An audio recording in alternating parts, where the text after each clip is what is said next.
Shalom, sahabat YouTube, Facebook, dan juga pendengar yang setia dari RPKM, Renungan Pengajaran Kata Ros Ministry. Apa kabar? Saya percaya semua kita dalam perlindungan, penyertaan, dan selalu diberkati oleh Tuhan. Haleluya, haleluya, puji Tuhan. Saya Pendeta Dan Bastian putar-putar kembali menyapa Bapak, Ibu, Saudara dimanapun saudara berada. Salam dalam kasih Kristus Yesus Tuhan kita hidup. Puji Tuhan, kembali kita akan bersama-sama mengikuti program Renungan dan Pengajaran Kata Ros Ministry. Dalam kesempatan ini, saudara yang kasih Tuhan, kita berbicara dengan topik tentang pernikahan Kristen. Topiknya yaitu pernikahan Kristen. Ya, pernikahan Kristen itu tentu berbeda dengan pernikahan non-Kristen. Ya, saudara kasih Tuhan. Dan setiap orang pasti merindukan suatu pernikahan dan memimpikan dan menginginkan supaya pernikahan itu jadi pernikahan yang bahagia, harmonis, dan diberkati oleh Tuhan. Bapak Ibu yang kasih Tuhan, tadi saya katakan pernikahan Kristen dengan pernikahan non-Kristen itu berbeda. Di mana ada perbedaannya? Saudara kasih Tuhan, saya menonton satu konten di YouTube yang viral saat ini dari seorang penceramah yang mengatakan bahwa pernikahan itu hari ini menikah, besok cerai, sah. Bahkan hari ini menikah di suatu tempat, misalnya di Bekasi, nah lalu nanti pergi ke Bandung, menikah lagi di sana, sah. Kalaupun diceraikan yang pertama, sah. Nah yang kedua diceraikan, sah. Sampai ketiga kali, keempat kali itu sah. Jadi artinya menikah lagi, cerai lagi, menikah lagi, cerai lagi, sampai 4 kali itu sah. Saya juga bingung, ini ajaran dari mana? Tentu di ajaran kekristenan tidak ada seperti itu. Nah, untuk lebih jelas, mari kita dengar cuplikan yang viral saat ini tentang ajaran, ya, ajaran tentang pernikahan, ya, yang menurut agama lain atau non-Kristen. Silakan mendengarkan. Apa syarat poligami? Harus minta izin dengan istri? Tak ada. Saya ke sini, nikah saya sekali lagi sini, istri saya tak tahu, sah. Kemudian besok nanti malam ke Jakarta, Jakarta nikah sekali lagi, sah. Kemudian habis itu nanti kami ke Yogyakarta, pengajian di Jogja, nikah sekali lagi, sah. Yang kelima baru tak sah. Selama masih 4 sah. Jadi kalau mau tetap sah gimana? Ceraikan yang satu, nikah lagi. Ceraikan satu, nikah lagi. Maka dia bisa terus. Itu namanya unlimited edition. Ya, Bapak Ibu saya kasih Tuhan, tadi sudah mendengar ya cuplikan seorang penceramah yang mengatakan seperti saya katakan dalam awal. Jadi menikah sampai 4 kali, bercerai sampai 4 kali itu sah. Tapi kalau sudah masuk ke 5 kali, nah itu tidak sah. Tapi bagaimana dengan pandangan iman Kristen atau ajaran Alkitab? Tentu sangat berbeda sekali. Sangat berbeda sekali. Nah, kita akan belajar bersama-sama saudara kasih Tuhan, perbedaan pernikahan Kristen dengan pernikahan non-Kristen. Apa perbedaannya? Mari kita lihat bersama-sama saudara kasih Tuhan bahwa pernikahan Kristen sangat berbeda dengan pernikahan non-Kristen. Karena apa? Karena pernikahan Kristen itu adalah suatu lembaga yang dibentuk, diciptakan oleh Allah, bukan oleh manusia.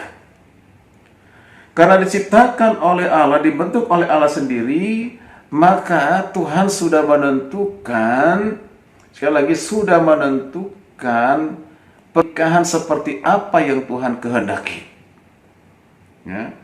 Pernikahan seperti apa yang Tuhan mau, bukan yang apa yang mau manusia, apa yang dimau oleh manusia. Mari kita perhatikan, paling tidak ada 4 perbedaan pernikahan Kristen dengan pernikahan non-Kristen. Mari kita lihat satu persatu. Yang pertama, pernikahan Kristen itu adalah pernikahan inisiatif dari Allah. Sekali lagi, pernikahan Kristen itu diajarkan oleh Alkitab diawali dari inisiatif dari Allah sendiri, saudara kasih Tuhan. Nah, jadi pada awalnya Tuhan menciptakan manusia. Allah sudah mempunyai rencana agar pria dapat bersatu dengan wanita untuk saling melengkapi dan beranak cucu supaya memenuhi bumi.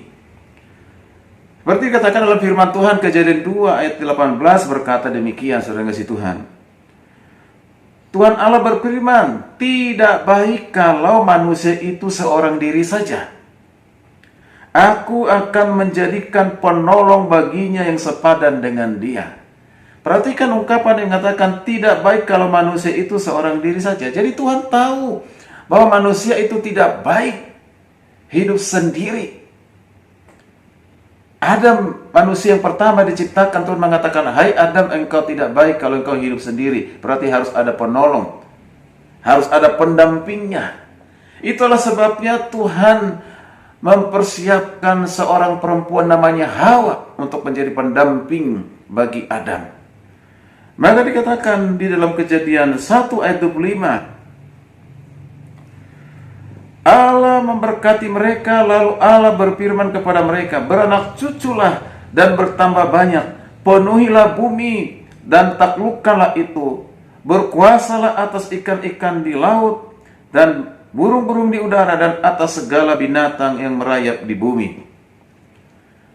Jadi setelah Tuhan menciptakan Adam, manusia pertama, yaitu laki-laki yang pertama, lalu menciptakan juga manusia yang kedua, yaitu perempuan Hawa, yang diambil dari tulang rusuknya Adam.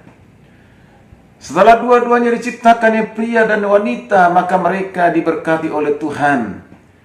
Dengan inisiatif dari Tuhan mempersatukan mereka menjadi suami istri. Jadi Tuhan mempersiapkan pendamping bagi Adam namanya Hawa. Dia seorang perempuan untuk hidup menjadi suami istri. Jadi saudara kasih Tuhan, jadi hal yang pertama, inisiatif siapa yang untuk pernikahan? Pernikahan pertama kali dunia ini, Adam dan Hawa, itu dikerjakan, dilakukan oleh Tuhan dengan inisiatif dari Allah sendiri. Ini yang pertama perlu kita pahami.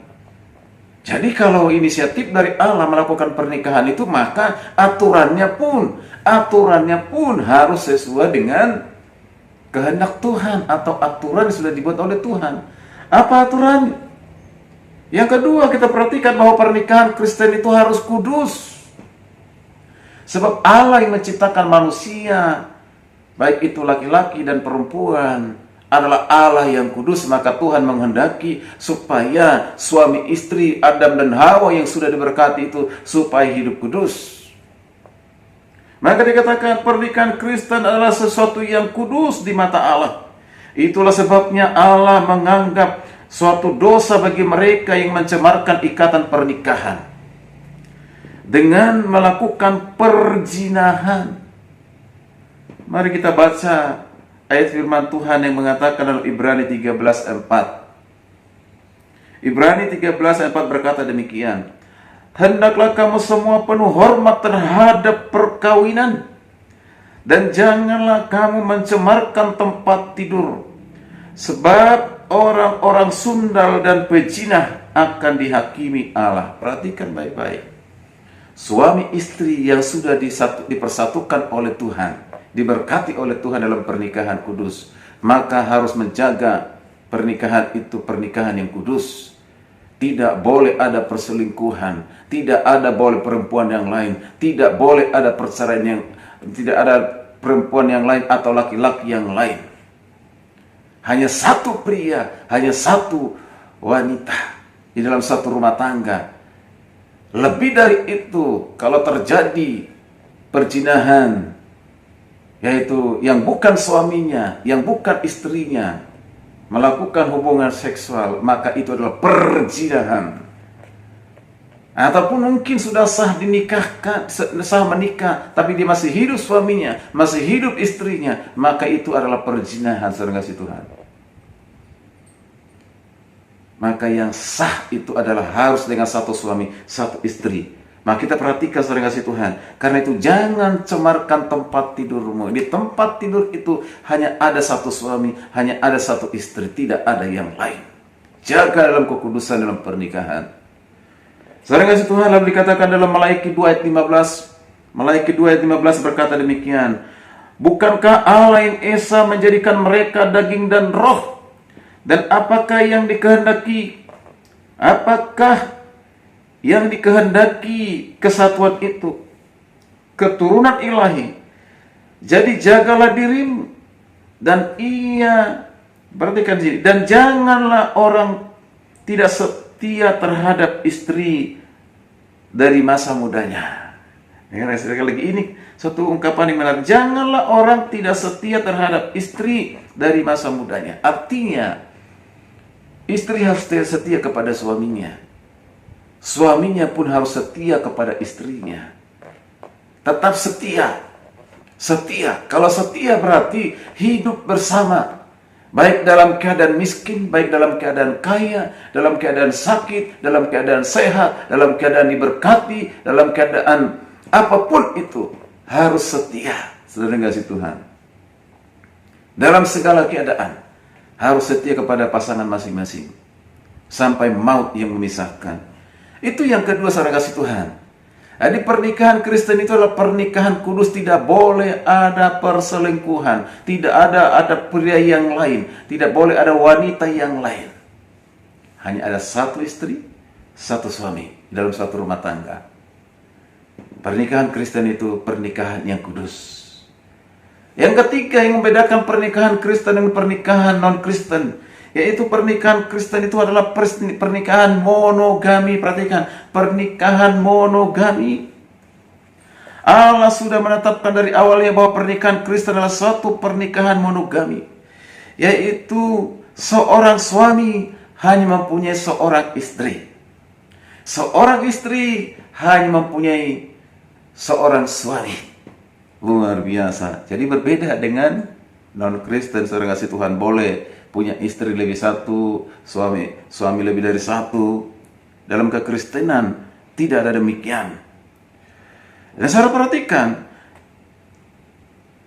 itulah sebabnya Allah hanya menciptakan satu perempuan namanya Hawa dan satu laki-laki yaitu Adam.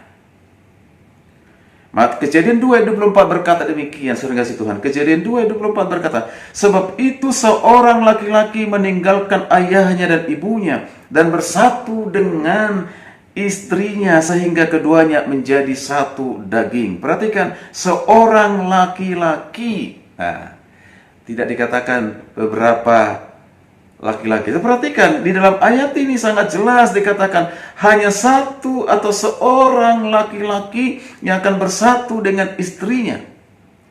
Jadi bukan dengan istri-istri atau beberapa istri. 2 istri, 3 istri, 4 istri.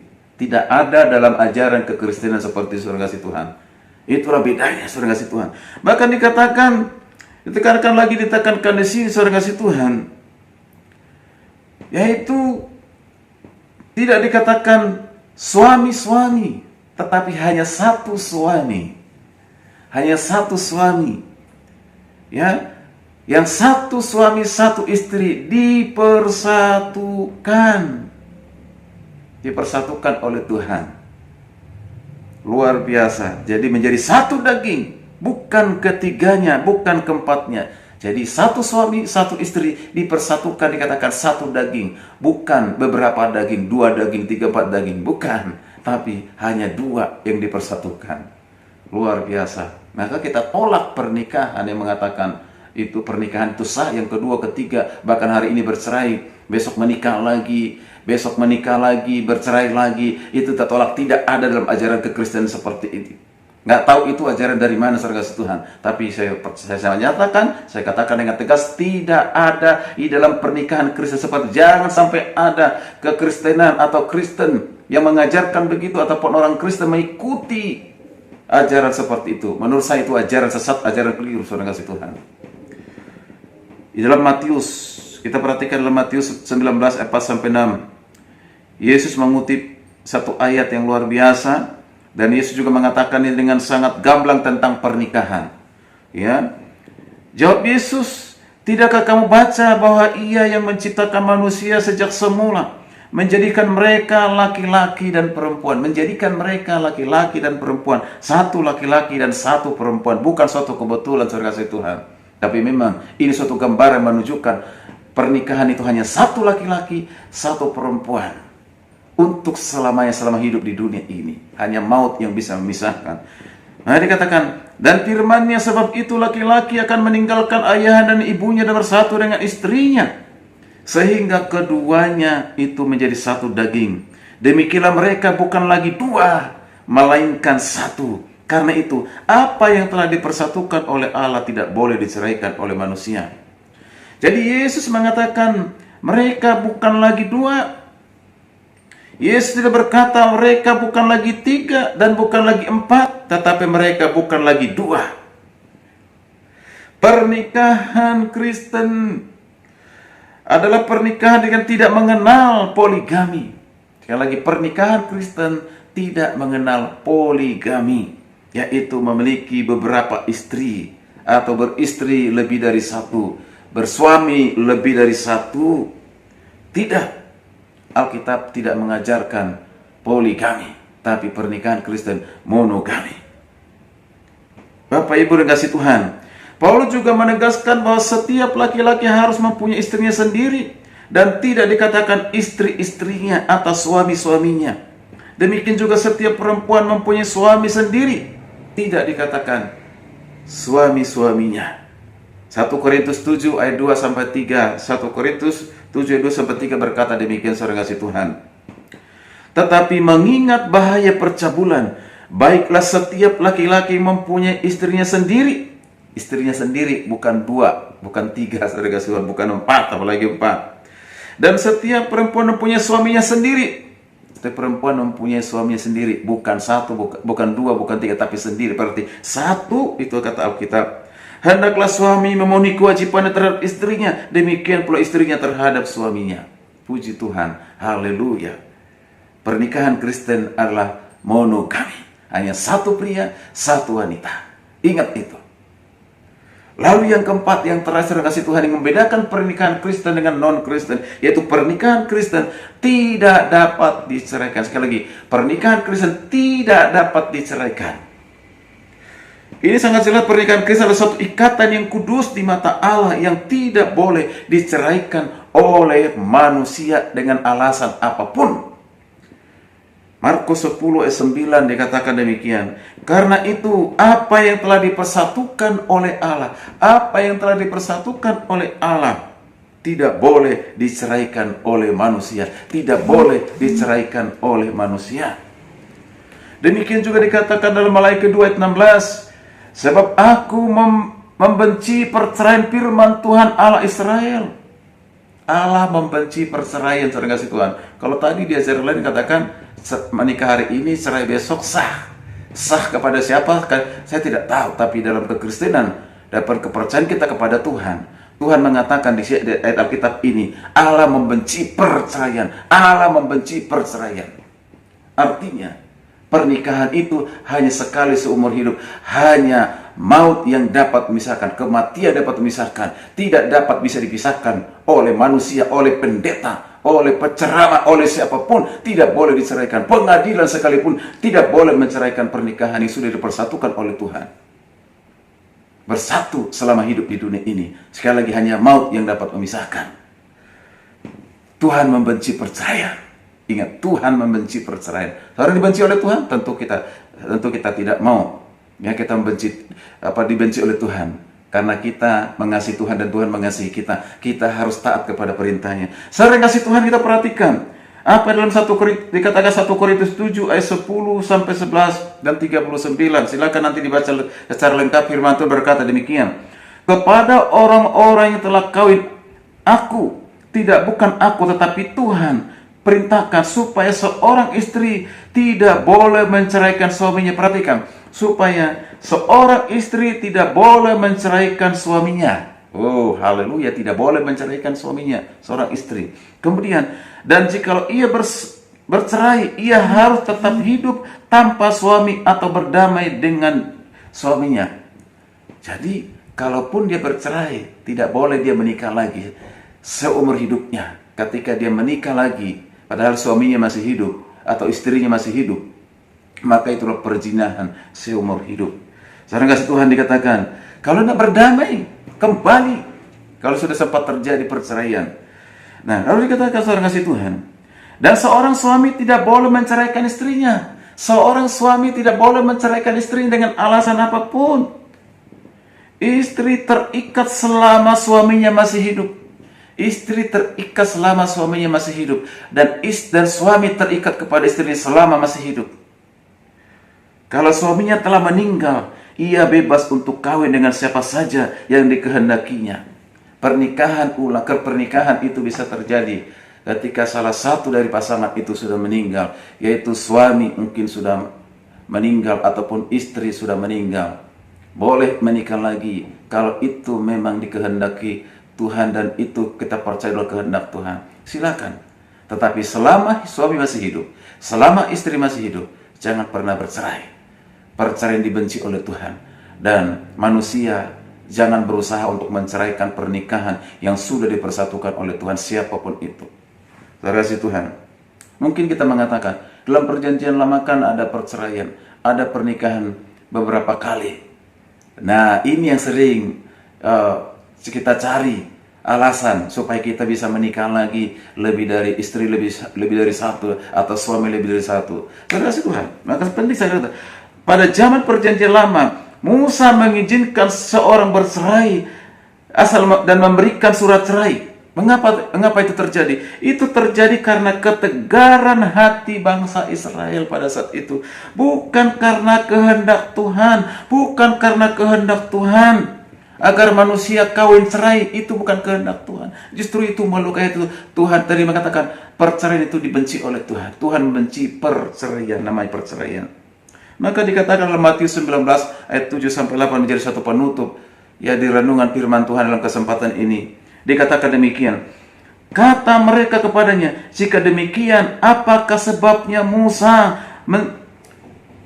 memerintahkan untuk memberikan surat cerai jika seorang menceraikan istrinya? Kata Yesus kepada mereka, karena ketegaran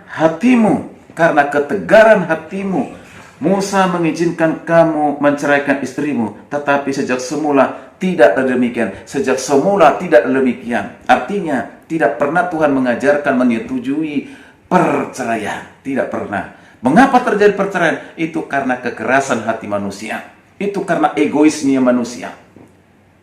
Tuhan menghendaki supaya pernikahan itu selama ada hidup di dunia ini.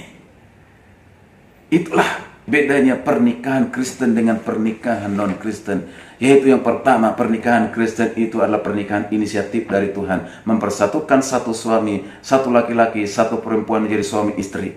Adam dan Hawa. Ini menjadi gambaran pernikahan kapanpun. Kapanpun, bukan hanya terjadi pada saat Adam dan Hawa. Kapanpun ini harus terjadi. Harus yakini pernikahan kita bukan karena organisasi, bukan karena gereja, tetapi karena Tuhan yang mempersatukan. Lalu yang kedua, pernikahan Kristen itu harus kudus, suci, menjaga kesucian, kekudusan dalam pernikahan. Jangan ada jangan ada pria lain, jangan ada wanita lain. Dan yang ketiga, pernikahan Kristen itu adalah pernikahan monogami. Hanya satu laki-laki, hanya satu perempuan, hanya satu suami, hanya satu istri yang sudah dipersatukan oleh Tuhan. Kalau sudah dipersatukan oleh Tuhan, suatu suami, satu istri, tidak boleh diceraikan, tidak boleh bercerai. Hanya maut yang memisahkannya. Hanya maut yang memisahkannya. Karena itu saudara kasih Tuhan, setialah kepada pasanganmu. Di dalam segala situasi apapun, setialah kepada pasanganmu.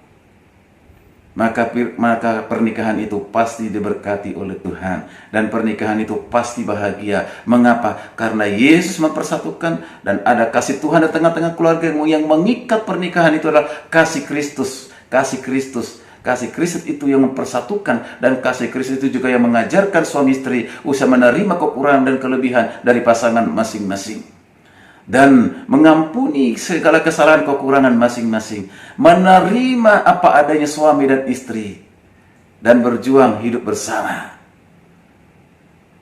Puji Tuhan, kiranya renungan ini boleh menjadi berkat bagi kita semuanya dan memberkati kita semuanya. Silakan Bapak Ibu kasih Tuhan, di-share, dibagikan kepada orang lain, di-like, dan jangan lupa di-subscribe. Tuhan Yesus memberkati kita semua. Shalom.